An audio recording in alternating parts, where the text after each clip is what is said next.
This Dutch oven bread recipe is the easiest you'll ever make. I have the full recipe in the caption, so make sure to save this post. I use active dry yeast, so I let the yeast develop with the sugar in the water for 5 to 10 minutes before adding it to the flour and salt. But you can totally use instant yeast if that's what you have. This recipe also works with all-purpose flour, but I prefer using the bread flour because it gives it a better structure and texture.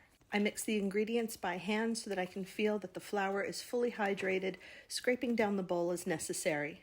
I cover it and set it in my oven to proof for 12 to 16 hours for best results. I usually mix this the night before. Then in the morning, I turn the dough out onto a well-floured surface because this dough is sticky. I shape it by pulling the dough from around the perimeter and stretch it out and then into the center until it forms a ball.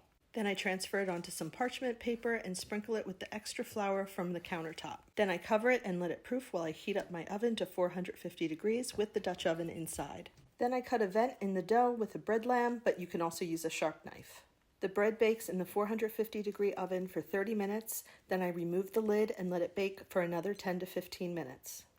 You're not going to believe how amazing this smells. The hardest part in making this bread is letting it cool for at least an hour before slicing. If you cut into it before then, it'll affect the structure and make it mushy. But here she is in all her crusty glory. And now for the moment I've been waiting for. Perfect every time. I hope you make it, and happy eating.